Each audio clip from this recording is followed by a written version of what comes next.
السلام عليكم ورحمة الله تعالى وبركاته.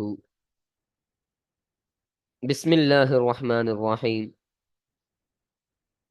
ரியாது சாலிஹீன். இந்த ரியாது சாலிஹீனுடைய பாடம் 3, மூன்றாவது நாள் பாடத்தில் நாம் அமர்ந்திருக்கின்றோம். இந்த பாடத்தில் உளத் தூய்மையும் எண்ணமும் என்ற தலைப்பின் கீழ் இந்த பாடம் நமக்கு அமைகின்றது. இந்த பாடத்தில் 4 ஹதீசுகளை பற்றி நாம் கூற இருக்கின்றோம். இந்த ஒவ்வொரு ஹதீசுகளுக்கும் ஒவ்வொரு படிப்பினைகளும் ஒவ்வொரு விஷயங்களை உள்ளடக்கியதாகவும் அந்த 4 ஹதீசுகளும் இருக்கின்றது. அப்ப ஸல்லல்லாஹு அலைஹி வஸல்லம் பொதுவாக சொல்லக்கூடிய எந்த ஒரு வாசகமாக எந்த ஒரு வார்த்தையாக இருந்தாலும் அது மன்ஃபஅத், அது பயனுள்ளதாகவே இருக்கின்றது என்பதற்கு எந்த ஒரு மாற்று கருத்தும் கிடையாது.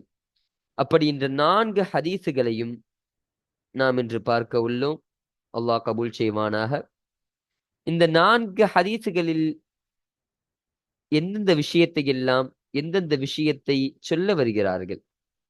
இந்த உள தூய்மையும் எண்ணமும் என்ற தலைப்பின் கீழே இந்த 4 ஹதீசுகளும் கொண்டு வரப்பட்டிருக்கு. அப்ப இந்த 4 ஹதீசுகளிலும் உள தூய்மையும் இருக்கும், எண்ணமும் இருக்கும். அது வேறு விஷயம், அது நிச்சயமாக இருக்கும். அப்போ அதை தாண்டி அந்த ஹதீசுகளில் நாம் கற்க வேண்டிய, நாம் பார்க்க வேண்டிய விஷயம், எந்தெந்த விஷயத்தை எல்லாம் எடுத்துக் கொள்ளலாம் என்று பார்க்கும் பொழுது, முதலாவதாக எண்ணம் போல் வாழ்க்கை என்பதாக நிரூபிக்கக்கூடிய ஒரு ஹதீஸை நாம் பார்ப்போம். அடுத்தபடியாக நபியின் நலம் விசாரிப்பு, ஆறுதல், துஆ.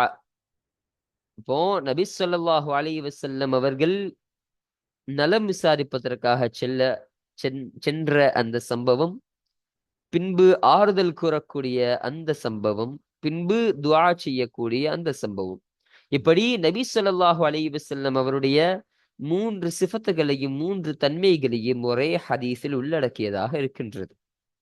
மூன்றாவதாக அல்லாஹ் எதை பார்க்கின்றான், அல்லாஹ் மனிதர்களிடத்தில் அவன் எதை பார்க்கின்றான், எந்த விஷயத்தை எல்லாம் அவன் பார்த்து எடுத்துக் கொள்கின்றான் என்பதை பற்றி பேசக்கூடிய ஒரு ஹதீஸ். 4வது ஹதீஸ், எது வீரப்போர். இந்த உலகத்தில் எத்தனையோ நபர்கள் போர் செய்யலாம். போர் என்பது, போராட்டம் என்பது இந்த உலகத்தில் நடந்து கொண்டிருக்கக்கூடிய ஒரு விஷயம். அந்த போர் என்பது சரியான முறையில், சரியான வீரப்போர், அல்லாஹ்வுடைய பாதையில் யார் வீரப்போர் செய்தார், யார் அல்லாஹ்வுடைய பாதையில் அல்லாஹ்வை நோக்கமாக கொண்டு போர் செய்தார் என்பதனுடைய ஒரு தெளிவாக எது வீரப்போர் என்று சொல்லக்கூடிய ஒரு விஷயத்தை உள்ளடக்கியதாக அந்த 4வது ஹதீஸ் அமைகிறது. இப்ப நம்ம கிதாபை பார்ப்போம். முந்தைய பாடத்தில் 4 ஹதீஸினை நம்ம நிறைவு செஞ்சிட்டோம். இப்போ 5வது ஹதீஸான وعن أبي يزيد مع ابن يزيد بن الأخنس رضي الله عنهم. அப்போ இந்த ஹதீஸு மஅனிபுன் யஸீத் ரலியல்லாஹு அன்ஹு அவர்களை தொட்டும் அறிவிக்கக்கூடிய ஒரு ஹதீஸ். இந்த ஹதீஸ்ல என்ன சொல்ல வராங்க, அந்த மஅன் ரலியல்லாஹு அன்ஹு அவங்க சொல்றாங்க, என்னுடைய தந்தையான யஸீத் அவர்கள் ஒரு முறை சில திருகங்களை கொண்டு வெளியே சென்றாங்க. என்னுடைய வாப்பாவான யஸீத் ரலியல்லாஹு அன்ஹு அவங்க சில பொருட்காசுகளை கொண்டுட்டு அதை சதக்கா செய்யறதுக்காண்டி போறாங்க. சதக்கா செய்யறதுக்காண்டி அதை வெளியே கொண்டு போகும் பொழுது ஒரு பள்ளி இருக்குது. அந்த பள்ளியில பாக்குறாங்க, ஒரு நபர் உட்கார்ந்து இருக்காங்க. சரிங்களா? அப்ப அந்த நபர் உட்கார்ந்து இருக்கும் பொழுது அந்த நபரிடத்தில் அந்த பொருட்காசுகளை கொடுத்து, இதை யாருக்காவது நீ சதக்கா செய்து விடு, இதை நீ யாருக்காவது நீ கொடுத்து விடு என்பதாக கூறிவிட்டு அந்த நபரிடத்தில் அந்த பொருட்காசுகளை ஒப்படைத்து விட்டு செல்கிறார்கள். அப்போ அந்த ஒப்படைத்து செல்லும் பொழுது அந்த நபர் பார்க்கிறாரு, யாராவது வருவாங்க கொடுக்கலான்னு பார்க்கும் பொழுது மஅன் ரலியல்லாஹு அன்ஹு வராங்க. யாரு? அந்த யஸீத் ரலியல்லாஹு அன்ஹு அவர்கள் கொடுத்த அந்த பொற்காசு, அதை வாங்குவதற்கு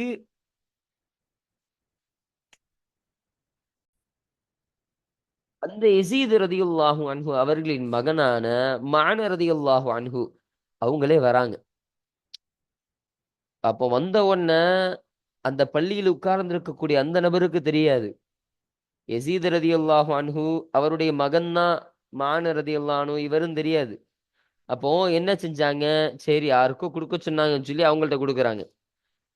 தந்தை சதக்காவாக கொடுக்க சொன்ன அந்த பொருட்காசை தன் மகனுக்கே கொடுத்துடுறாங்க. புரியுதுங்களா? அப்ப அந்த மான் ரதியல்லாஹு அன்ஹு அதை வாங்கிட்டாங்க. சரிங்களா? இது யசீத் ரதியல்லாஹு அன்ஹு அவங்க கொடுத்ததாக மான் ரதியல்லாஹு அன்ஹு அவங்களுக்கு தெரியாது. சரிங்களா? அப்போ இந்த மான் ரதியல்லாஹு அன்ஹு அந்த பொருட்காசுகளை பெற்றுக்கொண்டு தன்னுடைய வீட்டுக்கு போறாங்க. எல்லாரும் காசை வாங்கிட்டு எங்க போவோம்? வீட்டுக்கு போவோம். வீட்டுக்கு போய் வாப்பாட சொல்றாங்க. வாப்பா எனக்கு இதே மாதிரி சதக்காவாக சில பொருட்காசுகள் கிடைத்ததுன்னு சொல்லி காட்டும் பொழுது, அப்பதான் வாப்பாக்கு புரியுது, தான் சதக்காவா கொடுத்த அந்த காசு, தர்மமாக கொடுக்க சொன்ன அந்த காசு, அந்த பொருட்காசுகள் தன்னுடைய மகனை அடைந்து விட்டது என்று சொல்லிட்டு சொன்னாங்க, மகனே அல்லாஹ்வின் மீது சத்தியமாக இதை உனக்கு கொடுப்பதற்கு நான் நாடவில்லை என்று தன்னுடைய வாப்பா சொல்றாங்க. யசீத் ரதியல்லாஹு அன்ஹு சொல்றாங்க. இப்ப சொன்ன உடனே மான் ரதியல்லாஹு அன்ஹுக்கு சந்தேகமா போச்சு. பாப்பாவுடைய பொருட்காசு சதக்கா செய்யறாங்க. அவங்க ஏதோ தர்மம் செய்யறாங்க. அவர்கள் நியத்து என்ன? வேறு ஏதாவது ஒரு ஏழைக்கு கொடுக்கணும். ஏதாவது ஒரு நபருக்கு கொடுக்கணும். அப்படி கொடுக்கும் மூலமாக நமக்கு ஒரு நன்மை அடையும். நம்மை நன்மை அடையக்கூடியதாக இருக்கும். ஒரு சவாபு கிடைக்கும். அப்படின்னு சொல்லி ஒரு நியத்துல கொடுத்தாங்க. ஆனா அது தன்னுடைய மகனே வாங்கும் பொழுது, தன்னுடைய சொத்தும் மகனுடைய சொத்தும் வேற வேறயா? தன்னுடைய பணமும் மகனுடைய பணமும் ஒண்ணுதானே. அப்போ தன்னுடைய பணம் தனக்கே வந்திருக்குன்னு சொல்லிட்டு மான் ரதியல்லாஹு அன்ஹு அவங்களுக்கு சந்தேகம். என்ன பண்றதுன்னு தெரியலையே. இப்ப இந்த பணத்தை நான் எடுத்துக்கிறதா? இல்ல நான் வேற ஆளுக்கு சதக்கா செய்யறதா? அப்படின்னு தெரியாம ஸல்லல்லாஹு அலைஹி வஸல்லம் அவங்கள்ட்ட முறையிடுறாங்க. யா ரசூலல்லாஹ் இப்படியெல்லாம் நடந்துருச்சு. எங்க வாப்பா சதக்கா செஞ்சாங்க. அப்போ வர வழியில இதே மாரி ஒரு நபர் என்ட்ட குடுத்தாரு. நான் அந்த பொற்காசுகள வாங்கிட்டேன். வீட்டுக்கு வந்து பார்த்தா தான் தெரியுது, இது எங்க வாப்பா குடுத்த பணம் அப்படின்னு. அப்படின்னு ரசூலுல்லாஹி ஸல்லல்லாஹு அலைஹி வஸல்லம் அவங்களுக்கு சொன்ன உடனே ஸல்லல்லாஹு அலைஹி வஸல்லம் சொன்னாங்க, என்னது யஸீத் ரலியல்லாஹு அன்ஹு மான் ரலியல்லாஹு அன்ஹு அவருடைய தந்தையை பார்த்து ஸல்லல்லாஹு அலைஹி வஸல்லம் சொன்னாங்க, யஸீதே நீங்கள் எதை நியத்து செய்து நீங்கள் கொடுத்தீர்களோ, அந்த நன்மை உங்களை அடையக்கூடியதாக இருக்கும் என்பதாக யஸீத் ரலியல்லாஹு அன்ஹு பார்த்து சொன்னாங்க. பின்பு மகனான மான் ரலியல்லாஹு அன்ஹு அவங்கள பார்த்து சொல்றாங்க, மகனே நீங்கள் எடுத்துக்கொண்ட அந்த பொருட்காசு உங்களுக்கு சொந்தமானது. நீங்கள் எதை எடுத்துக்கொண்டீர்களோ அது உங்களுக்கு உரியது என்பதாக ஸல்லல்லாஹு அலைஹி வஸல்லம் சொன்னாங்க. அப்ப இதிலிருந்து என்ன விளங்குது? அவர்கள் நியத்தில் செய்த ஒன்று அவர்கள் நியத்திற்குரியது. யஸீத் ரலியல்லாஹு நாட்டம் கிடையாது. தன்னுடைய மகனுக்கு தான் இது போய் சேரணும்னு நாட்டம் கிடையாது. ஏதோ ஒரு சதக்காவை செய்யணும் நாடுனாங்க. அந்த நாட்டம் என்பது நிறைவேறிவிட்டது. நீங்க குடுத்ததும் சரிதான் ஸல்லல்லாஹு அலைஹி வஸல்லம் சொல்றாங்க. மஅன் ரலியல்லாஹு அன்ஹு அவங்களும் எடுக்கும் பொழுது அந்த நோக்கத்தில் எடுக்கல. அந்த பொற்காசுகள. அப்ப அவங்க பெற்றுக்கொள்ளும் பொழுது, அப்படி அவங்க தெரியாம பெற்றுக்கொண்டதன் காரணமாக ஸல்லல்லாஹு அலைஹி வஸல்லம் சொல்றாங்க, மான் ரலியல்லாஹு அன்ஹு அவங்கள பார்த்து சொல்றாங்க, "மானே நீங்கள் எடுத்ததும் சரியானது தான். நீங்கள் எடுத்துக்கொண்டது உங்களுக்குரியது. அதை நீங்கள் தாராளமாக வைத்துக் கொள்ளலாம்" என்ற ஒரு விஷயத்த ஸல்லல்லாஹு அலைஹி வஸல்லம் சொல்றாங்க. புரியுதுங்களா? இதுதான் சம்பவம். இப்போ இப்போ நம்ம ஹதீஸினை வாசிப்போம். وعن أبي يزيد معن بن يزيد بن الأخنس رضي الله عنه. அபி யசீத் யசீத் என்பவருடைய தந்தையான மஅன் ரலியல்லாஹு அன்ஹு அவர்களை தொட்டு அறிவிக்கப்படுகிறது. மஅன் இப்னு யசீத் யசீத் அவருடைய மகனான மஅன். அப்போ மஅன் அவர்களுடைய தந்தை யசீத் இப்னு அஹ்னஸ் அஹ்னசி யசீத் ரலியல்லாஹு அன்ஹு அவருடைய தந்தை அஹ்னஸ் என்பவராகும். ரலியல்லாஹு அன்ஹும் அவர்கள் அனைவரையும் அல்லாஹு தஆலா பொருந்திக் கொள்வானாக. வஹுவ இன்னும் அவர்கள் யாரு? இந்த ஹுவவுடைய லமீரு மஅன் ரலியல்லாஹு அன்ஹு அவங்கள பார்த்து போகுது. மஅன் ரலியல்லாஹு அன்ஹு அவர்களும் அபூஹு இன்னும் அவருடைய தந்தையும், தந்தை யாரு? யஸீத் ரலியல்லாஹு அன்ஹு அவர்களும் ஜத்துஹு இன்னும் அவருடைய பாட்டனாரு யாரு? அஹ்னஸ் ரலியல்லாஹு அன்ஹு அவர்கள். யஸீத் ரலியல்லாஹுடைய தந்தையான அஹ்னஸ் ரலியல்லாஹு அன்ஹு. புரியுதுங்களா? அப்போ மஅன் ரலியல்லாஹு அன்ஹுக்கு யாரு? அஹ்னஸ் ரலியல்லாஹு அன்ஹு பாட்டனாரு. வாப்பாவுடைய வாப்பா. ஜத்துஹு அப்ப என்ன சொல்றாங்க? அவர்கள் பாட்டனாராகிய அஹ்னஸ் ரலியல்லாஹு அன்ஹு அவர்களும் ஸஹாபியூன் இவர்கள் மூவரும் ஸஹாபியாக நபித்தோழர்களாக இருக்கின்றார்கள். கால மான் ரலியல்லாஹு அன்ஹு சொன்னாங்க, கான அபி யஸீது என்னுடைய தந்தை ஆகியிருந்தார்கள் யஸீது. யசீத் அவர்கள் ஆகியிருந்தார்கள், என்னுடைய தந்தையான யசீத் அவர்கள் ஆகியிருந்தார்கள். அஹ்ரஜ தனானீரா, சில பொருட்காசுகளை கொண்டு வெளியேறக்கூடியவர்களாக, சில பொருட்காசுகளை கொண்டு வெளியேறக்கூடியவர்களாக ஆகியிருந்தார்கள், வெளியேறினார்கள். யதஸத்தகு பிஹா, எதற்காக? அந்த பொருட்காசுகளை, இந்த பிஹாவுடைய லமீரு தீனாரை குறிக்கும், தனானீரை குறிக்கும். அப்போ அந்த சில பொருட்காசுகளை சதக்கா செய்வதற்காக அவர்கள் வெளியேறினார்கள்.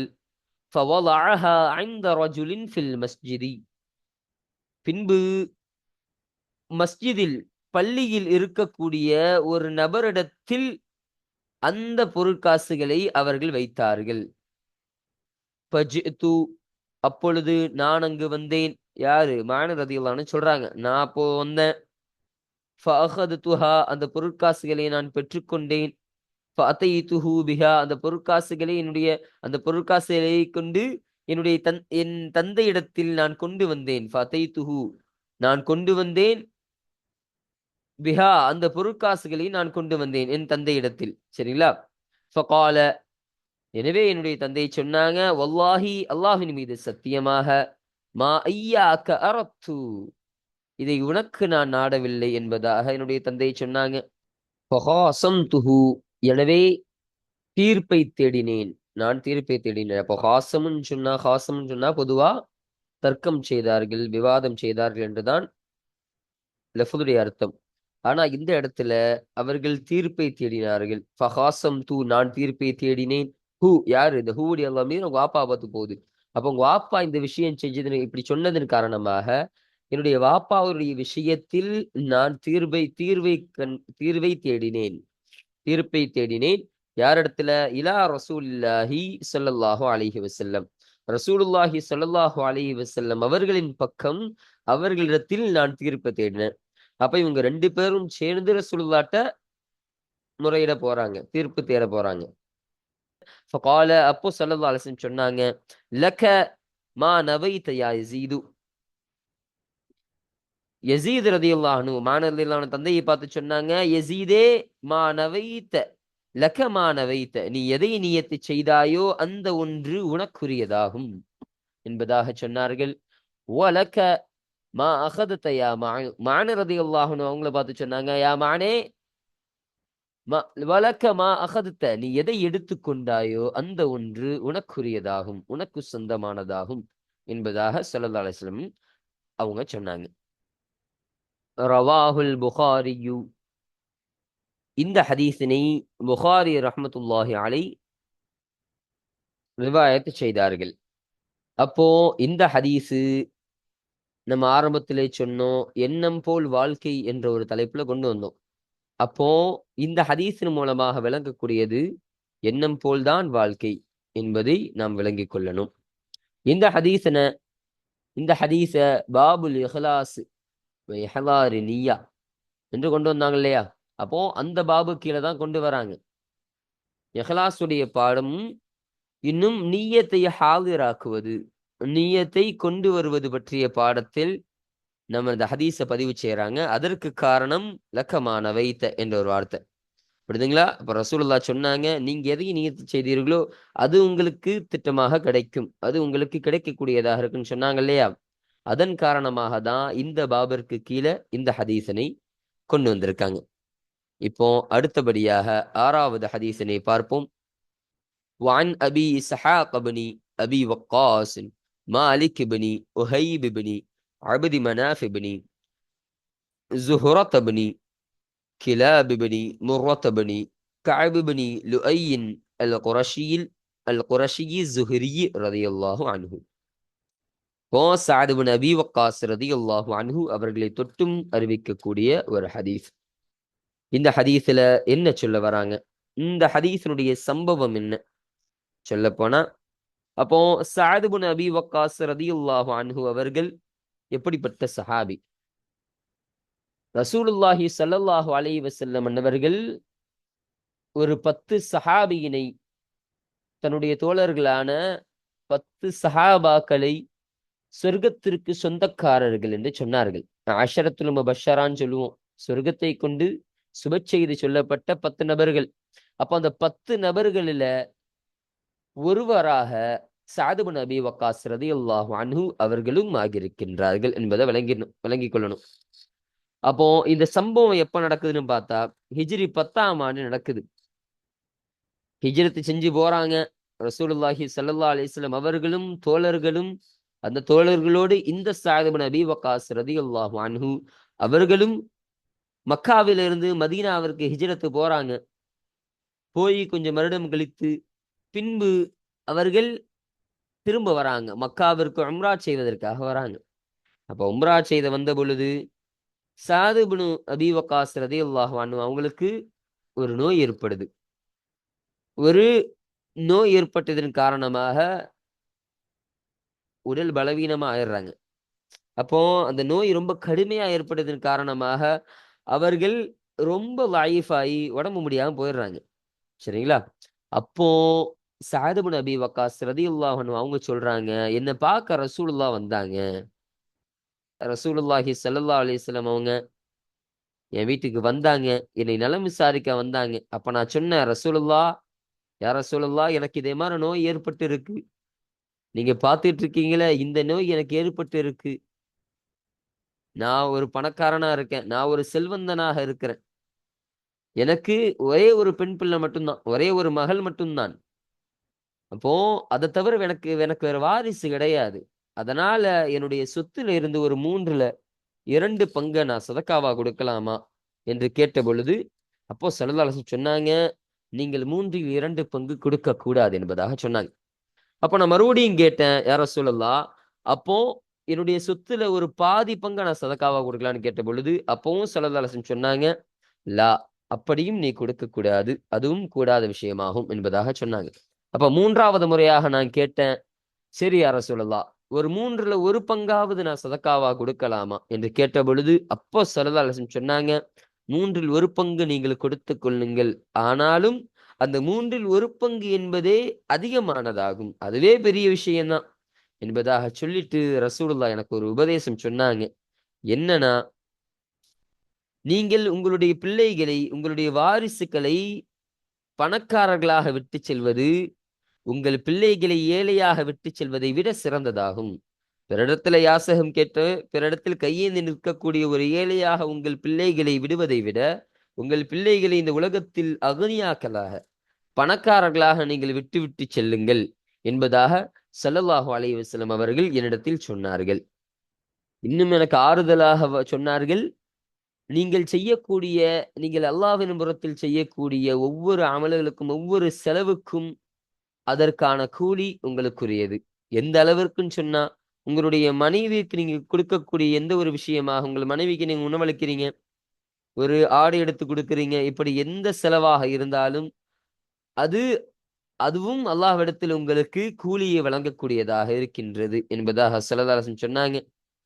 அப்போ நான் ரசூலுல்லாஹி ஸல்லல்லாஹு அலைஹி வஸல்லம்ட்ட அவங்க உபதேசம் செஞ்சதுக்கு அப்புறம் நான் கேட்டேன். யாரு சொல்றாங்க? இதெல்லாம் சஅத் இப்னு அபீ வக்காஸ் ரலியல்லாஹு அன்ஹு சொல்லக்கூடிய ஹதீஸ். அப்போ சொல்லக்கூடிய விஷயம். அப்ப அவங்க சொல்றாங்க, அப்ப நான் ரசூலுல்லாஹி ஸல்லல்லாஹு அலைஹி வஸல்லத்திட்ட கேட்டேன், யா ரசூலல்லாஹ், என்னுடைய தோழர்களான சஹாபாக்கள் எல்லாம் கூட்டிட்டு நீங்க மதீனாவிற்கு போயிருவீங்க. நீங்க மதீனாவிற்கு போனதற்கு பின்பு நான் மட்டும் இங்க தனியா தங்கிருவேனா யா ரசூலல்லாஹ்? இந்த மக்காவில என்னுடைய நோய் ஏற்பட்டதன் காரணமாக நான் இந்த மக்காவிலே தங்கிருவேனா? என்ன நீங்க தனியா விட்டுட்டு போயிடுவீங்களா யா ரசூலல்லாஹ் என்று நான் ஏக்கமா கேட்டேன். அப்போ ஸல்லல்லாஹு அலைஹி வஸல்லம் சொல்றாங்க, நீங்கள் தங்க மாட்டீர்கள். நீங்கள் திட்டமாக தங்க மாட்டீர்கள். அப்படி நீங்கள் தங்குவீர்கள் என்று சொன்னால், உங்களின் மூலமாக அல்லாஹ்வின் புறத்தில் நீங்கள் செய்யக்கூடிய ஒவ்வொரு அமல்களுக்கும் உங்களின் பதவி உயர்த்தப்படும். உங்களின் அந்தஸ்து உயர்த்தப்படுமே தவிர குறைக்கப்படாது. இன்னும் நீங்க நீண்ட காலம் வாழக்கூடும் என்பதாக சொன்னாங்க என்ன பார்த்து. சஅத் இப்னு அபீ வக்காஸே, நீங்கள் நீண்ட காலம் வாழுவீர்கள். எந்த அளவுன்னு சொன்னா, உங்களைக் கொண்டு சில நபர்கள் பயன்பெறுவார்கள். முஸ்லிம்கள் சில நபர்கள், நெறைய நபர்கள் உங்களைக் கொண்டு பயன்பெறக்கூடியவர்களாக இருப்பாங்க. இன்னும் முஷ்ரிக்கீன்களிலிருந்து, காஃபிர்களிலிருந்து உங்களைக் கொண்டு இடையூறு அளிக்கப்படக்கூடியவர்களாக இருக்கிறாங்க. அப்ப அந்த அளவிற்கு நீங்கள் நீண்ட காலம் வாழக்கூடும் என்பதாக ஸல்லல்லாஹு அலைஹி வஸல்லம் எனக்கு ஆறுதலாக சில வார்த்தைகள், இந்த வார்த்தைகள் எல்லாம் சொல்லிட்டு ஒரு துஆ செய்றாங்க. யாரு? ஸல்லல்லாஹு அலைஹி வஸல்லம் அன்னவர்கள் ஒரு துஆவை செய்ததாக சஅத் இப்னு அபீ வக்காஸ் சொல்றாங்க. என்ன துஆ? அல்லாஹுவே என்னுடைய சஹாபாக்களுடைய இந்த ஹிஜ்ரத்தை நீ புரிந்து கொள்வாயாக, நீ கபூல் செய்து கொள்வாயாக. அவர்கள் பழைய நிலைமையில் நீ அவர்களை ஆளாக்கி விடாது, அவர்கள் பழைய நிலைமையின் மீது அவர்களை திருப்பி விடாது என்பதாக துவா செஞ்சாங்க. இன்னும் ரசூலுல்லாஹி ஸல்லல்லாஹு அலைஹி வஸல்லம் துவா செஞ்சாங்க. யாருக்கு? ஸஅத் இப்னு ஹவுலா ரலியல்லாஹு அன்ஹு அவங்களுக்கு துவா செய்றாங்க. அவங்க யாரு? இவங்க மக்காவிலேயே வஃபாத் ஆயிட்டாங்க. அப்ப மக்காவிலே வஃபாத் ஆன அந்த ஸஅத் இப்னு ஹவுலா ரலியல்லாஹு அன்ஹு அவங்களுக்கு ரசூலுல்லாஹி ஸல்லல்லாஹு அலைஹி வஸல்லம் தன்னுடைய கைசேதத்தை வெளிப்படுத்தினாங்க, இரங்கல் தெரிவித்தார்கள், அவர்களுக்காக துவா செஞ்சாங்கன்னு சொல்றாங்க. அப்ப இந்த ஸஅத் இப்னு ஹவுலா ரலியல்லாஹு அன்ஹு அவங்க எப்போ வஃபாத் ஆனாங்கன்னு பார்த்தா ஹுதைபியாவிற்கு பின்னர் வஃபாத் ஆனாங்க. இப்போ ஹுதைபியாவிற்கு பின்பு ஃபத்ஹ் மக்காவிற்கு முன்பே அவர்கள் வஃபாத் ஆயிட்டாங்க. அப்போ அவர்களும் ஹிஜ்ரத் செஞ்சாங்க, ஹிஜ்ரத் செய்து மதீனாவிற்கு வந்தாச்சு. அப்ப திரும்ப ஒரு காரணமாக, ஒரு சூழ்நிலையின் காரணமாக திரும்ப மக்காவிற்கு போன பொழுது அப்போ அவங்க வஃபாத் ஆனார்கள். அப்போ அப்போ வஃபாத் ஆன அந்த ஸஅத் இப்னு ஹவுலா ரலியல்லாஹு அன்ஹு அவர்களுக்கும் ஸல்லல்லாஹு அலைஹி வஸல்லம் அவர்கள் துஆ செய்தார்கள் என்பதை ஸஅத் இப்னு அபீ வக்காஸ் ரலியல்லாஹு அன்ஹு இந்த ஹதீஸின் மூலமாக பதிவு செய்கிறார்கள். அப்போ நம்ம இப்போ ஹதீஸினை பார்ப்போம். வான் அபி இஸ்ஹாக், இஸ்ஹாக் என்பவருடைய தந்தையான இப்னு அபி வக்காஸ், ஸஅத் இப்னு அபி வக்காஸ் ரலியல்லாஹு அன்ஹு அவர்களை தொட்டு அறிவிக்கப்படுது. அப்போ அபி வக்காஸ் மாலிக் என்பது ஸஅத் ரலியல்லாஹு அன்ஹு அவருடைய தந்தை பெயர். அவர்களுடைய தந்தை உஹைபு, அவர்களின் தந்தை அப்து மனாஃப், அவர்களின் தந்தை ஜுஹரத், அவர்களின் தந்தை கிலாப், அவர்களின் தந்தை முர்ரத், அவர்களின் தந்தை கஅப், அவர்களின் தந்தை லுஐ என்பவராகும். அல் குரஷி. அப்ப ஸஅத் இப்னு அபீ வக்காஸ் ரலியல்லாஹு அன்ஹு குரஷி குலத்தை சார்ந்தவர்களாக இருக்கிறாங்க. அஸ்ஸுஹரியு, அந்த குறைஷி குலத்தில் உள்ள ஜுஹரி என்ற ஒரு கோத்திரத்தை சார்ந்தவர்களாக இருக்கிறாங்க. ரலியல்லாஹு அன்ஹு, அல்லாஹு தஆலா அவர்களை தொட்டும் பொருந்திக் கொள்வானாக. அப்போ அஹதில் அஷரத்தில் மஷ்ஹூதி லஹும் பில் ஜன்னா, சொர்க்கத்தை கொண்டு யார் சாட்சி கூறப்பட்டார்களோ, யாரெல்லாம் சாட்சி கூறப்பட்டார்களோ அந்த 10 நபர்களில் ஒருவராக ஸஅத் இப்னு அபீ வக்காஸ் ரலியல்லாஹு அன்ஹு ஆகியிருக்காங்க. ரலியல்லாஹு அன்ஹும். قال ஸஅத் இப்னு அபீ வக்காஸ் ரலியல்லாஹு அன்ஹு சொன்னாங்க, ஜாஅனி ரசூலுல்லாஹி ஸல்லல்லாஹு அலைஹி வஸல்லம், ஸல்லல்லாஹு அலைஹி வஸல்லம் அவர்கள் என்னிடத்தில் வந்தார்கள். யஊதுனி, எப்போ? என்ன நோய் விசாரிப்பதற்காக வந்தாங்க. ஆம ஹஜ்ஜத்துல் வதாஇ, ஹஜ்ஜத்துல் வதாவுடைய ஆண்டில் என்னை நலம் விசாரிப்பதற்காக வந்தார்கள். நான் ஒரு நோயில் இருந்த பொழுது, ஒரு வழியில் இருந்த பொழுது, இஷ்தத்தபி, அந்த வழி என்னை கொண்டு கடுமையானது. அப்போ கடுமையான வழி எனக்கு ஏற்பட்டிருந்த பொழுது ஸல்லல்லாஹு அலைஹி வஸல்லம் ஹஜ்ஜத்துல் வதாவுடைய சமயத்தில் என்னை நோய் விசாரிப்பதற்காக வந்தார்கள். ஃபகுல்து, எனவே நான் அப்போ சொன்னேன், யா ரசூலல்லாஹ், அல்லாஹ்வுடைய தூதரே, இன்னி நிச்சயமாக நான் கத் பலக பி மினல் வஜஇ மா தரா, நீங்கள் பார்த்து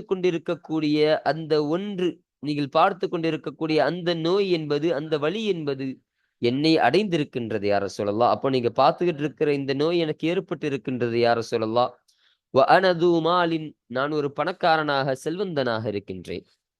வலா யரிசுனி இல்ல பனத்துன் லி, வலா யரிசுனி, எனக்கு எந்த ஒரு வாரிசும் கிடையாது. இல்ல பனத்துன் லி, எனக்குன்னு ஒரு மகளை தவிர வேறு யாரும் கிடையாது.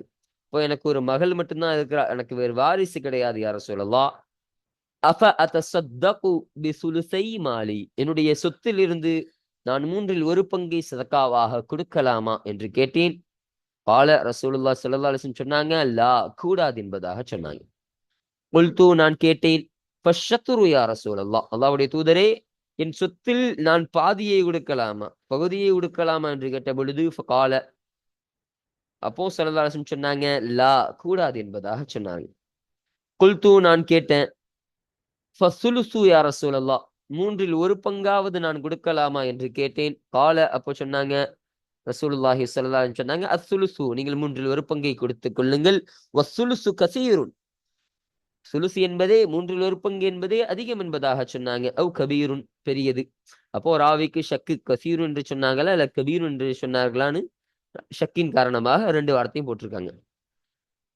அப்போ ஸல்லல்லாஹு அலைஹி வஸல்லம் சொல்றாங்க, இன்னக நிச்சயமாக நீங்கள் அன்ததர வரசத்தக அகனியா அகனியா உங்கள் வாரிசுகளை நீங்கள் பணக்காரர்களாக செல்வந்தர்களாக விட்டு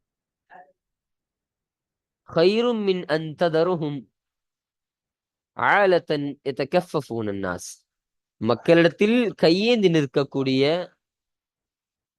ஒரு ஏழையாக அவர்களை விட்டு செல்வதை விட சிறந்ததாகும். அப்போ உங்கள் வாரிசுகளை நீங்கள் பணக்காரர்களாக விட்டு செல்லுங்கள், அவர்களை ஏழையாக நீங்கள் விட்டு சென்று விடாதீர்கள் என்பதாக ஸல்லல்லாஹு அலைஹி வஸல்லம் சொன்னாங்க. இன்னும் சொல்றாங்க, இன்னக்க நிச்சயமாக நீங்கள் லன் துன்ஃபிக நஃபகத்தன் திட்டமாக நீங்கள் செலவு செய்ய மாட்டீர்கள். தபதகி பிஹா அந்த செலவை கொண்டு அவசியமாகும். வஜ்ஹல்லாஹி அல்லாஹ்வுடைய பொருத்தம் மட்டுமே, அல்லாஹ்வுடைய புறத்திலிருந்து பொருத்தம் மட்டுமே அவசியமாகும். இப்ப அல்லாஹ்விற்காகவே நீங்கள் அல்லாஹ்விற்காகவே தவிர நீங்கள் செலவு செய்ய மாட்டீங்க. அல்லாஹ்வுடைய பொருத்தத்திற்காக தான் நீங்க செலவு செய்வீங்க. இல்லா உஜிர்த அலைஹா அதன் மீது நீங்கள் செலவு செய்ததின் மீது அது கூலியாக ஆகுமே தவிர அது நஷ்டமாக ஆகாது. ஹத்தா எதுவரை என்று சொன்னால் மா தஜஅலு ஃபீ இம்ராஅத்திக் உங்கள் மனைவியுடைய வாயில் நீங்கள் எதை கொடுப்பீர்களோ அந்த ஒன்று முதற்கொண்டு உங்களுக்கு கூலியாக அமையும். அப்ப நீங்க உங்கள் மனைவிக்கு கொடுக்கக்கூடிய விஷயமாக இருந்தால், உங்கள் மனைவிக்கு கொடுக்கக்கூடிய எந்த ஒரு விஷயமாக இருந்தாலும் அதுவும் உங்களுக்கு கூலி வழங்கக்கூடியதாக இருக்கும். உங்களுக்கு கூலியை நீங்கள் பெறக்கூடியவர்களாக இருக்கின்றீர்கள் என்பதாக சொல்றாங்க. அப்ப இந்த ஃபீன்னு 2 போட்டிருக்காங்க. 2மே ஃபீயான்னு கேட்டா அது கிடையாது. இந்த ஃபீ என்பது ஜாருக்கான ஃபீ, அதிலே என்பதாக சொல்லும்ல, அந்த அர்த்தத்தை கொடுக்கக்கூடிய அந்த ஃபீ. இந்த ஃபீ என்று சொன்னால் ஃபமு என்று சொன்னா அரபில வாயின்னு சொல்லுவாங்க, வாய். அப்போ இந்த ஃபீ இம்ராத்திக்னா உங்கள் மனைவியினுடைய வாயில் என்பதாக அர்த்தம். வாய் என்பதாக அர்த்தம். ஃபீனா ஃபீ உங்களுடைய மனைவியினுடைய வாயில் என்பதாக அர்த்தம். சரிங்களா? அடுத்தபடியாக கால சஅத் இப்னு அபீ வக்காஸ் ரலியல்லாஹு அன்ஹு சொன்னாங்க, ஃபகுல்து எனவே நான் கேட்டேன், யா ரசூலல்லாஹ் அல்லாஹ்வுடைய தூதரே, உஹல்லஃபு பஅத அஸ்ஹாபி என்னுடைய சஹாபாக்கள் எல்லாம் உங்களோடு மதீனாவிற்கு திரும்பி சென்ற பின்பும் நான் மட்டும் பின்தங்கி விடப்படுவேனா? அப்போ நான் மட்டும் தனித்து விடுவேனா? நான் மட்டும் தனியா தங்கிடுவேனா இங்க என்பதாக கேட்டேன். கால ரசூலுல்லாஹி ஸல்லல்லாஹு அலைஹி வஸல்லம் சொன்னாங்க, இன்னக்க நிச்சயமாக நீங்கள் லன் துஹல்லஃப திட்டமாக நீங்க தங்க மாட்டீங்க. ஃபதஅமல அமலன் அப்படி நீங்க தங்குவீங்கன்னு சொன்னா இந்த ஃபதஅமல இந்த ஃப என்பது ஃபாவுல் ஃபஸீஹா. சரிங்களா? இப்படி அர்த்தம் வைக்கணும். ஃபதஅமல எனவே நீங்கள் தங்குவீர்கள் என்று சொன்னால், அப்படி தங்கக்கூடிய சூழ்நிலை ஏற்படும் என்று சொன்னால், ஃபதஅமல அமல் நீங்கள் அமலை செய்து கொள்வீர்கள்.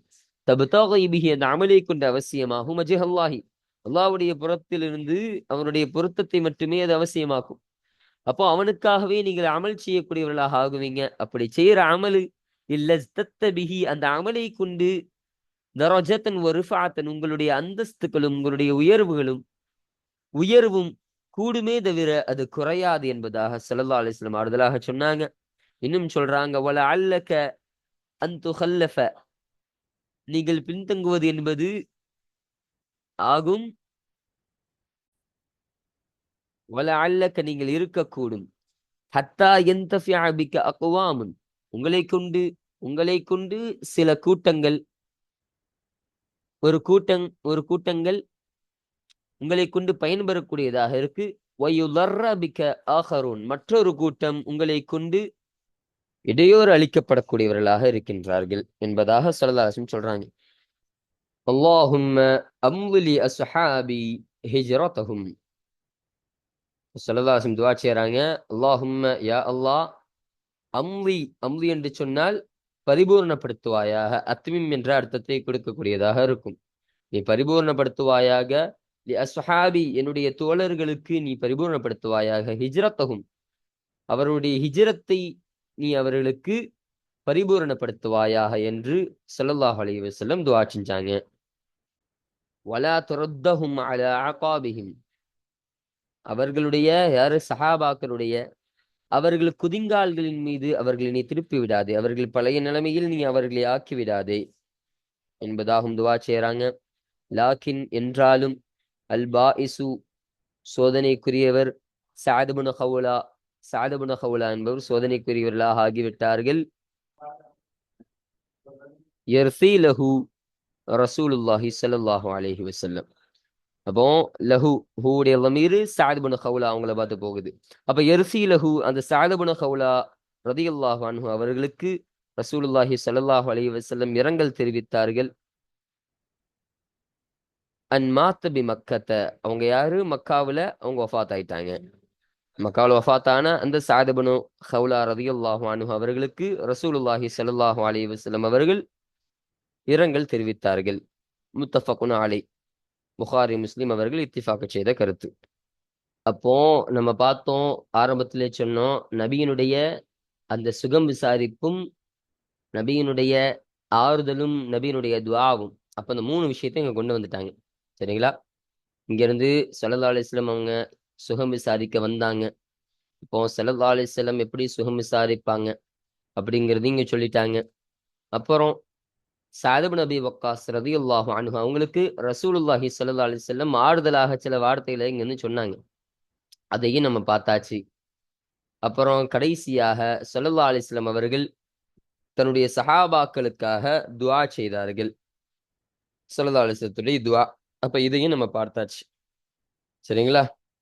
அப்போ இந்த ஹதீஸ எதற்காக பாபுல் இஹ்லாசி வ இஹ்லாரி நிய்யா என்ற தலைப்பின் கீழ கொண்டு வந்தாங்கன்னு சொன்னா, ஸல்லல்லாஹு அலைஹி வஸல்லம் சொன்னாங்க இல்லையா? லன் துன்ஃபிக நஃபகத்தன் தப்தகி பிஹா வஜ்ஹ அல்லாஹ். அப்போ அல்லாஹ்வின் பொருத்தத்திற்காக நீ எந்த ஒரு அல்லாஹ்வின் பொருத்தத்தை தவிர வேறு எந்த ஒரு நாட்டமுமின்றி நீ செலவு செய்றன்னு சொன்னா, அது அதற்கான கூலி உனக்கு வழங்கப்படக்கூடியதாக, அதற்கான கூலியை நீ அடையக்கூடியவனாக நீ நீ இருப்பாய் என்பதாக சொன்னாங்க. இன்னொரு விஷயத்தையும் சொல்றாங்க. "ஃபத்தஅமல் அமலன் தப்தகி பிஹி வஜ்ஹ அல்லாஹ்ங்கிற ஒரு வார்த்தையை கொண்டு வராங்க. அப்ப அல்லாஹ்விற்காகவே செய்யக்கூடிய அமல் என்பது, அது உன்னுடைய தரஜாக்களையும், உன்னுடைய அந்தஸ்துக்களையும், உயர்வையும் அது அதிகப்படுத்துமே தவிர குறையாது என்பதாக சொன்னாங்க. அப்போ இதற்காக தான் இந்த பாபுல் இஹ்லாஸ் ஃபி இஹ்லாரி நிய்யா என்ற தலைப்புல கொண்டு வந்திருக்காங்க. அப்போ நிய்யத்து பரிசுத்தமாக இருக்கணும். அமலை அமலாக அல்லாஹ்விற்காக செய்றோம் சொன்னாலே இஹ்லாஸ் என்பது அங்க வந்துருச்சு. அப்ப இஹ்லாஸான நடைமுறையில் நீங்கள் செய்யும் பொழுது, அது உங்கள் தரஜாக்களை உயர்த்தக்கூடியதாக தான் இருக்கும். வேறு ஒரு நோக்கத்திற்காக, வேறு ஒரு முகஸ்துதிக்காக, யாருக்காகவும் செய்யாமல் அல்லாஹ்விற்காக செய்யக்கூடிய இஹ்லாஸாகவும், நிய்யத்தை சரிபடுத்தியும் செய்ய வேண்டும் என்ற ஒரு நோக்கத்திற்காக இந்த தலைப்பின் கீழ் இந்த ஹதீஸினை கொண்டு வந்திருக்கின்றார்கள். அல்ஹம்துலில்லாஹ். அப்போ இன்றைக்கு நாம் 2 ஹதீஸுகளை நிறைவு செய்துட்டோம். அப்போ இன்னைக்கு எண்ணம் போல் வாழ்க்கை என்ற தலைப்பின் கீழ கொண்டு வந்த அந்த ஹதீஸையும் நாம் நிறைவு செஞ்சுட்டோம். 2வதாக நபியின் நலம் விசாரிப்பு, ஆறுதல், துஆ என்ற தலைப்பில் கீழ கொண்டு வந்த இன்னொரு ஹதீஸையும் நிறைவு செய்தாச்சு. இப்போ அடுத்தபடியாக இருக்கக்கூடிய இந்த அல்லாஹ் எதை எதிர்பார்க்கிறான் என்ற தலைப்பின் கீழ உள்ள ஹதீஸையும், எது வீரப்போர் என்ற தலைப்பின் கீழ் உள்ள ஹதீஸையும் நாம் இன்ஷா அல்லாஹ் அடுத்த பாடத்தில் நாம் பார்ப்போம். அப்போ அடுத்தபடியாக இந்த 7வது ஹதீஸினை அடுத்த பாடத்தில் நம்ம பார்ப்போம். அல்லாஹு தஆலா இன்று படித்த நம்முடைய கல்வியினை அல்லாஹு தஆலா நம் கல்புகளில் கபூலாக்கி தருவானாக. وآخر دعوانا عن الحمد لله رب العالمين. السلام عليكم ورحمة الله تعالى وبركاته.